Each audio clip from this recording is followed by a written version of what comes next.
नमस्कार मित्रांनो, शिक्षण भरतीची जी तयारी करत होते आणि जी तयारी करणार आहेत त्यांच्यासाठी खूप मोठी अपडेट आलेली आहे. आज आपण शिक्षण भरतीबाबत एक अत्यंत महत्त्वाचा शासन निर्णय हा जाणून घेणार आहोत. आता परीक्षा परिषदेकडे शिक्षक भरती जबाबदारी शासन निर्णय जारी.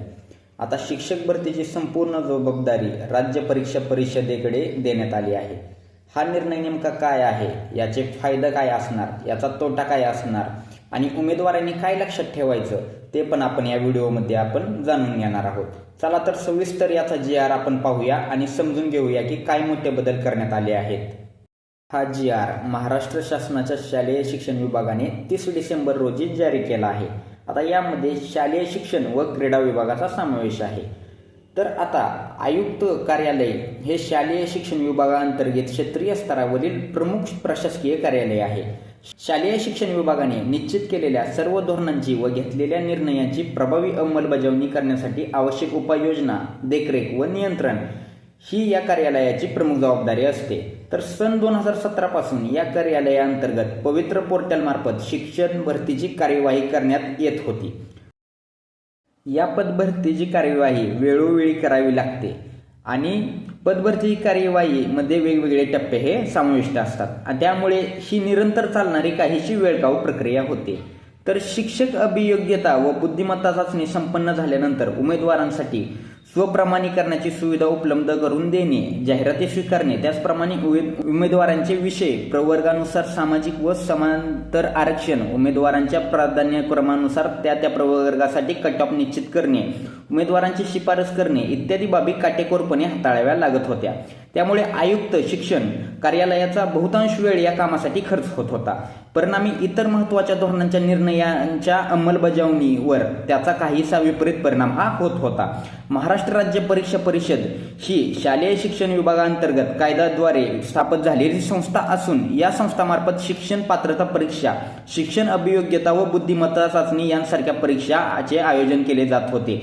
शिवाय शिक्षक पद भरतीची संबंधित कामकाज या संस्थेकडे यापूर्वी हाताळले आहे. शिक्षक पदभरतीशी संबंधित परीक्षेचे आयोजन व निवड प्रक्रिया एका संस्थेकडे असणे आवश्यक असून तरी व्यवस्था अंमलात आणण्याचा प्रस्ताव हा शासनाच्या विचारधारेने होता. म्हणजे या निर्णयामध्ये आपल्याला समजते शिक्षक भरतीची जबाबदारी वेगवेगळ्या संस्था व विभागांकडे होती. त्यामुळे प्रक्रिया खूप वेळखाऊ आणि गोंधळाची आणि खर्चिक ठरत होती. काही वेळा निवड प्रक्रियेवर प्रश्नचिन्हही उपस्थित होत होते. त्यामुळे आपल्या शासनाला, आपल्या महाराष्ट्राच्या गव्हर्नमेंटला यामध्ये बदल करण्याची ही गरज वाटली.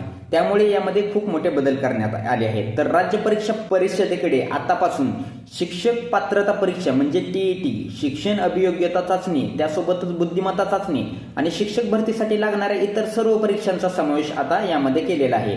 या सर्व परीक्षा आता राज्य परीक्षा परिषद हे घेणार आहे. तर या नवीन निर्णयाचे फायदे काय असणार आहेत? तर या नवीन निर्णयामुळे आपल्याला भरपूर फायदे होणार आहेत. यामध्ये तर प्रामुख्याने एकाच संस्थेमार्फत परीक्षा व निवड प्रक्रिया होणार आहे. त्यामध्ये पारदर्शकताही वाढणार आहे. त्यामध्ये वेळेची बचत पण होईल, खर्चात कपात पण होईल, नंतर भरती प्रक्रियेत एक समानता पण दिसून येणार आहे. म्हणजे शिक्षण भरती प्रक्रिया अतिशय सुलभ आणि विश्वासार्ह होणार आहे. आता या निर्णयाची अंमलबजावणी योग्य पद्धतीने व्हावी यासाठी शासनाने एक सुकाणू समितीची स्थापना केली आहे. तर ही सुकाणू समिती काय आहे किंवा या समितीत कोण कोण असतील हे आपण जाणून घेऊया. तर प्रथम राज्याचे शिक्षण आयुक्त हे त्याचे अध्यक्ष असतील. राज्य परीक्षा परिषदेचे अध्यक्ष हे सदस्य असतील. संचालक महाराष्ट्र राज्य शैक्षणिक संशोधन व प्रशिक्षण परिषद पुणे हे पण त्याचे सदस्य असतील. नंतर शिक्षण संचालक माध्यमिक व उच्च माध्यमिक शिक्षण संचालनालय पुणे हे सदस्य असतील. नंतर शिक्षण संचालक प्राथमिक शिक्षण संचालनालय पुणे हे पण सदस्य असतील आणि आयुक्त महाराष्ट्र राज्य परीक्षा परिषद पुणे हे त्याचे सदस्य सचिव असतील. आता शिक्षण भरती तयारी करणाऱ्या उमेदवारांनी खालील काही गोष्टी लक्षात ठेवायच्या आहेत. तर राज्य परीक्षा परिषदेच्या अधिकृत वेबसाईटवर लक्ष ठेवायचे. नंतर नवीन जाहिराती, परीक्षा पद्धत, वेळापत्रक याची माहिती नियमित तुम्ही पाहायची आहे. अफवांवर अजिबात विश्वास ठेवू नये. तर मित्रांनो, हा शासन निर्णय शिक्षण भरतीसाठी मैलाचा दगड ठरणार आहे.